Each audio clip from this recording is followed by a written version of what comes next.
Hello everyone, स्वागत है आपका हमारे YouTube channel study knowledge zone में। जैसा कि आपको पता है कि हम क्लास 12 की फ़िज़िक्स कर रहे हैं। अब फिज़िक्स का हमने सेकंड पार्ट स्टार्ट किया है, जो कि फ़िज़िक्स की आप लोगों को पता है 2 बुक होती हैं, एक फर्स्ट बुक और सेकंड बुक।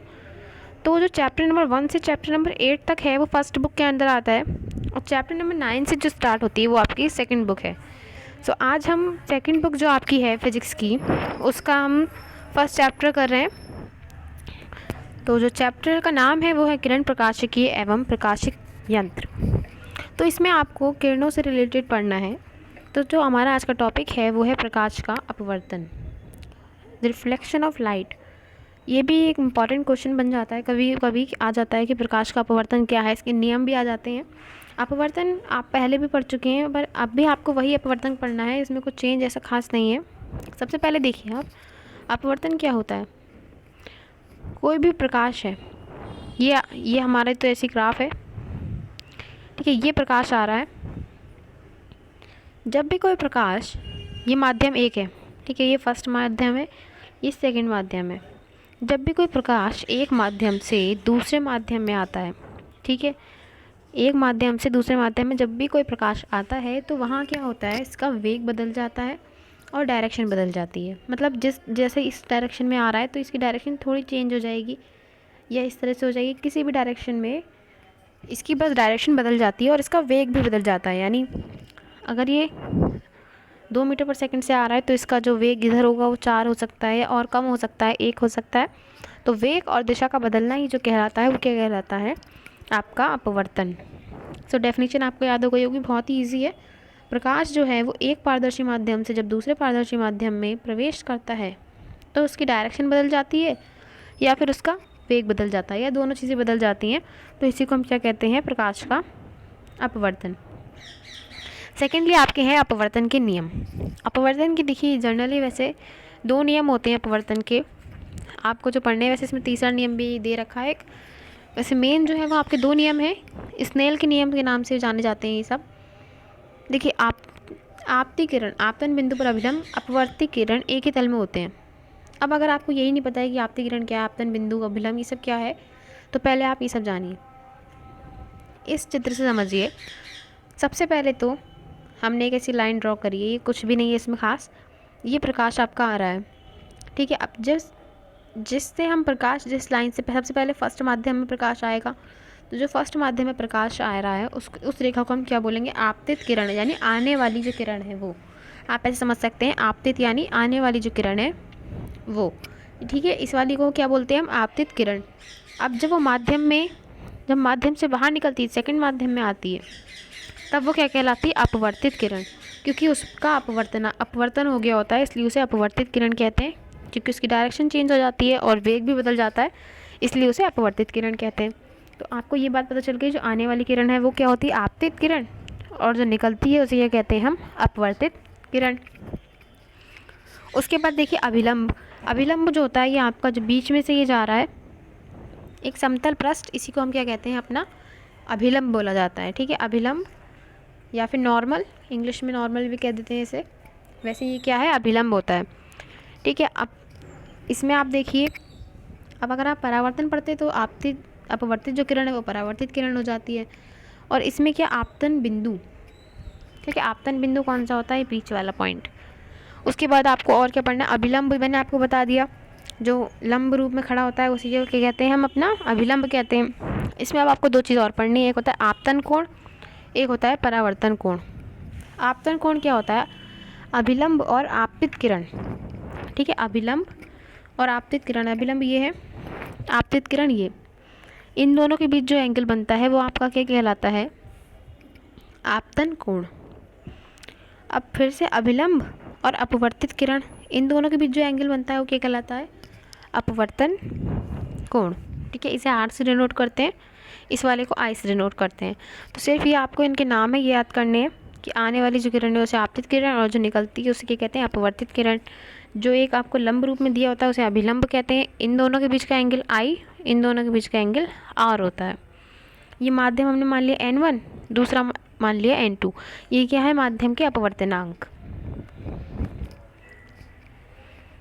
अब देखिए आप इसे समझेंगे तो आपको इजीली समझ आएगा। आप आपाती लिख दिया है, यहाँ आपतित किरण होता है, वही आपतित किरण यानी जो आने वाली किरण है। आपतन बिंदु पर अभिलंब जो बिंदु था उस पर जो हमने अभिलंब खींचा था वो, और अपवर्तित किरण जो निकल जाती है यहाँ से इस तरीके से। ये क्या होते हैं, ये तीनों जो हैं वो एक ही डायरेक्शन में, एक ही तल में होते हैं।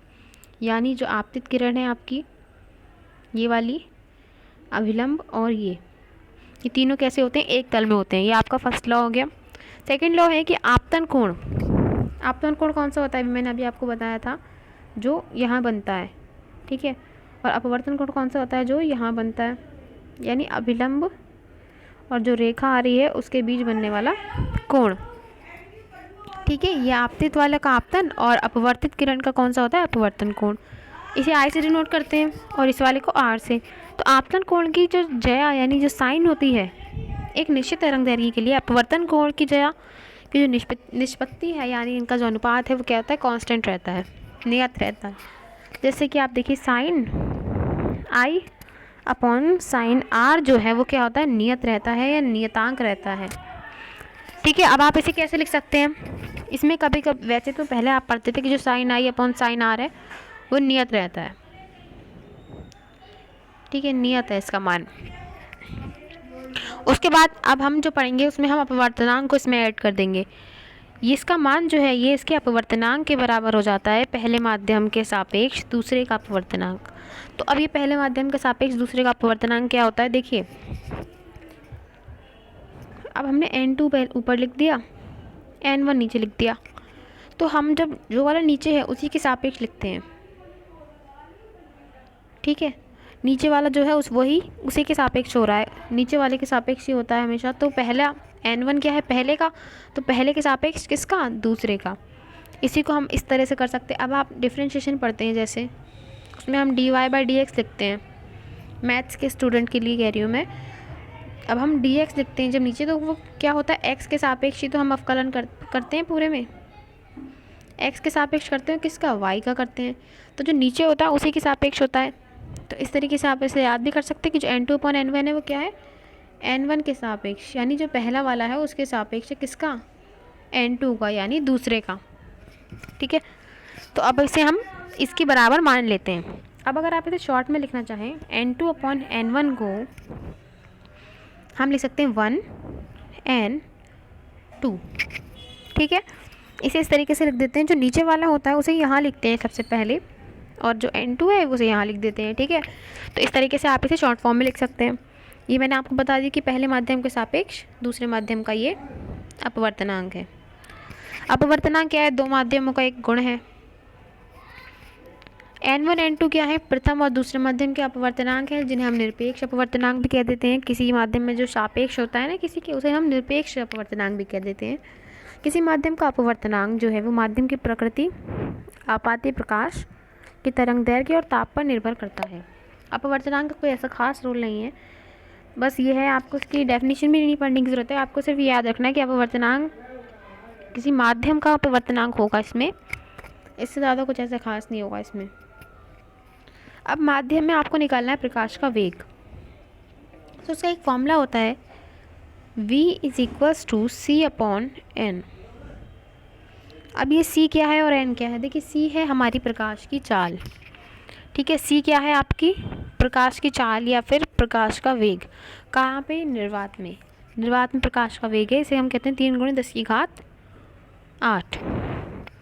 ठीक है। ये आपका क्या होता है, प्रकाश की चाल होती है जो कि निर्वात में मानी गई होती है। तो इसका मान तो आप लोग जानते ही होंगे क्योंकि पढ़ा भी है पहले कई बार, 3 × 10⁸ मीटर पर सेकेंड होता है। n आपका क्या है, अपवर्तनांक। तो अगर आपको किसी माध्यम में चाल निकालनी है तो जो वायु में चाल है उसको बस n से डिवाइड कर देना है आपको। n आपका क्या है, अपवर्तनांक, वो आपको गिवन ही होगा क्वेश्चन में। अब जैसे क्वेश्चन में आपको कुछ कह दे कि 1.5 अपवर्तनांक का कुछ है, कांच है, या फिर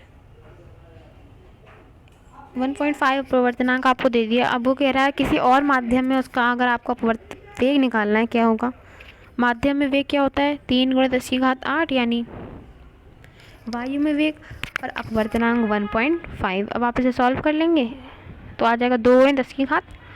इस तरह से न्यूमेरिकल भी हो जाते हैं इससे। तो ये एक फॉर्मूला है, इसे आप नोट डाउन कर लीजिएगा। तीसरा भी एक नियम दे दिया है इसमें, जो अपवर्तित किरण है उसकी आवर्ती वही रहती है जो आपतित किरण की है। देखिए मैंने अभी आपको डेफिनेशन में ही बताया था कि हमेशा क्या होता है, वेग बदलता है और दिशा बदल जाती है। आवर्ती वही रहती है जिस वेग से वो आ रही है, बस वो वेग बदल जाता है कि वो वेग उसका चेंज हो जाता है। ठीक है, आवर्ती वही रहती है उसकी जो पहले थी। यदि प्रकाश की किरण विरल माध्यम से सघन माध्यम में आती है, अब देखिए विरल माध्यम सघन माध्यम क्या है,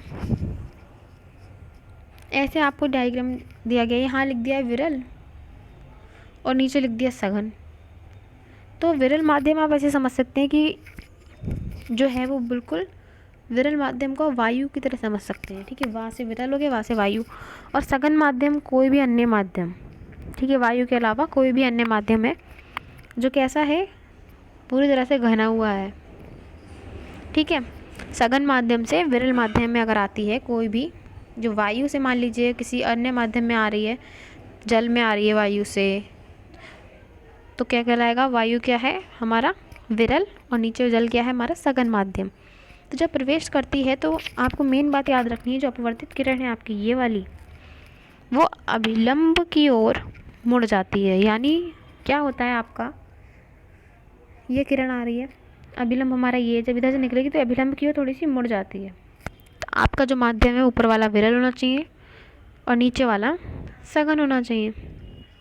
ठीक है, तो क्या होता है आपकी जो है अभिलंब की ओर मुड़ जाती है। मुड़ती क्यों है, क्यों, क्योंकि अब यहाँ पे हमारा वायु है, ठीक है, N1, यहाँ पे कोई दूसरा माध्यम है। अब जब दूसरा माध्यम है तो उसका अपवर्तनांक भी ज़्यादा होगा।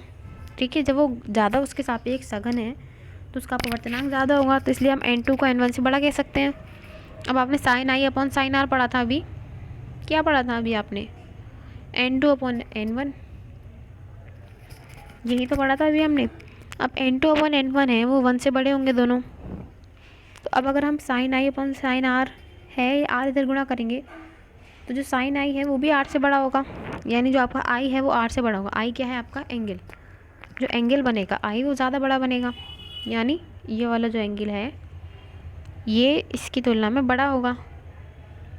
ये तो आपको डायग्राम में दिख रहा है कि कौन सा बड़ा है, आई वाला एंगल आपका ज़्यादा बड़ा रहेगा, क्योंकि जब कोई भी वायु से किसी अन्य माध्यम में आ रही है, या फिर कांच है या जल है, कोई भी अन्य माध्यम है, तो वो जो है अभिलंब की ओर झुक जाएगी। सेकंड कंडीशन है, यदि प्रकाश की किरण सघन माध्यम से विरल में आती है, अब उल्टा हो रहा है, जैसे सघन आपका कैसा है, मान लीजिए ये कांच है, कांच से अगर वायु में आ रही है तो क्या होगा, ये इधर से तो जैसे आ रही वैसी आएगी। सघन माध्यम से जब आती है तो अभिलंब से थोड़ी दूर को हट जाती है। ठीक है, तो ये वाला आई है, ये आर है, तो इसमें आई जो है वो छोटा हो जाता है आर से, इसलिए ऐसा होता है। ठीक है, आपको ये दो लाइनें बातें याद रखनी है कि जब ये कि अपवर्तित किरण कब झुक जाती है और कब उससे दूर हटती है, क्योंकि इसी से एंगल बनते हैं आपके। अब एक सिद्धांत है प्रकाश की उत्क्रमणीयता का, रिवर्सिबिलिटी ऑफ लाइट रेस। तो आपको इसमें क्या करना है, देखिए उत्क्रमणीयता का सिद्धांत आपका जो है, जब प्रकाश एक माध्यम से दूसरे माध्यम में पहुंचता है तो स्नेल के नियम से, मैंने कहा था आपसे, उसे स्नेल का नियम भी कहते हैं, तो आपने ये भी पढ़ा, sine I upon sine are जो है वो हमारा क्या होता है, N2 अपॉन N1 होता है। इसे हम शॉर्ट में क्या लिख सकते हैं, 1N2। तो बस हमने यही तो लिखा है यहाँ पे, sine I upon sine are जो है 1N2 होता है। अब प्रकाश का जो पथ है वो उत्क्रमणीय होता है, रिवर्सिबल होता है, मतलब पहले एक माध्यम में जाएगा फिर दूसरे में जाएगा, क्या पता कोई तीसरा भी रखा उसमें भी जाए। तो इस तरीके से ये माध्यम बटे होते हैं जिसमें प्रकाश बार बार जाता रहता है। यदि किरण दूसरे माध्यम से आपतन कोण पर पहले माध्यम में प्रवेश करे, ठीक है, अब ये जो किरण है ये इस वाले माध्यम से आ रही है, ये माध्यम दूसरा है, ये पहला है, तो दूसरे माध्यम से आपतन कोण क्या बनेगा, हमेशा यहाँ आर बनता है, नीचे वाले में दूसरे माध्यम में आपतन कोण पर पहले माध्यम में प्रवेश करे, उसने पहले माध्यम में प्रवेश करा तो क्या होगा, साइन आई अपॉन जो साइन आर होगा उसे हम इस तरीके से लिख सकते हैं।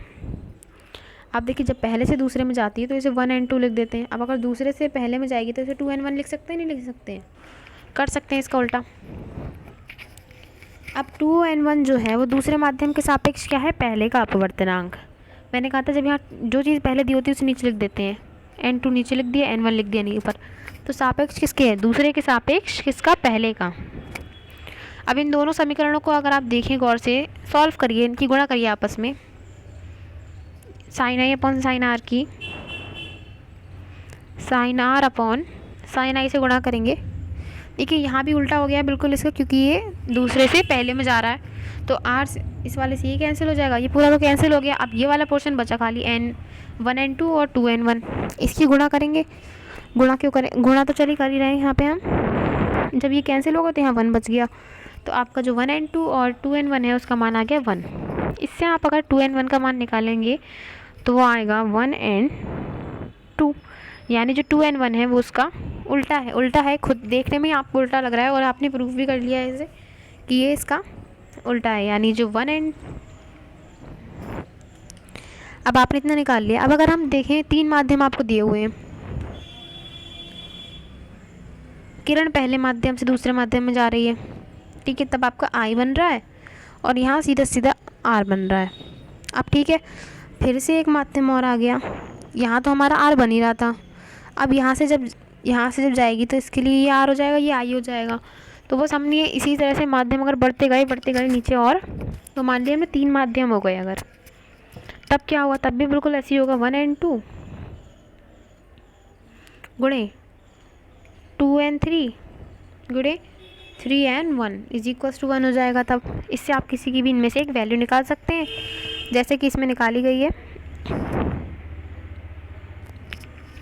तो आप उसमें से ये वैल्यू निकाल के इसे सॉल्व कर लेंगे। तो इसमें सिर्फ आधी उत्कर्मणीयता का सिद्धांत है, इसमें कुछ आपको पढ़ना था जो, वो इसका सिर्फ एक ये नियम ये याद रखना है कि जो 2 and 1 है वो 1 and 2 के इन्वर्स में होता है, ठीक है। ऐसी 2 and 3 जो है वो भी 1 and 3 इंटू 1 and 2 होता है। अगर मैं अब आपसे कहूँ, आप अगर देखिए 2 and 3 है वो किसके इक्वल होगा, 1 and 3, ये वाले को ऊपर रखते हैं, और 1 and 2, ठीक है, ये इसके इक्वल होगा।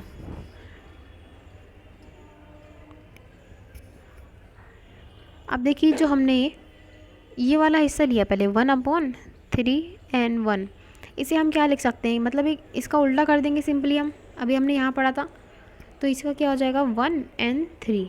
तो बस हमने इस वाले की जगह ये 1 and 3 रख दिया और नीचे तो हमारा 1 and 2 है ही। तो अगर मैं इस तरीके से हम अगर न्यूमेरिकल भी करेंगे तो उसमें भी इसका काफ़ी यूज़ होगा। तो आज के लिए इतना काफ़ी है, और कल वाले में वीडियो में जो हम पढ़ेंगे वो पढ़ेंगे क्रिटिकल एंगल यानी क्रांतिक कोण और पूर्ण आंतरिक परावर्तन, जो कि काफ़ी इंपॉर्टेंट टॉपिक है, और उसके कुछ एप्लीकेशंस भी पढ़ेंगे। चलिए आज के लिए इतना काफ़ी है। Thank you so much for watching this video.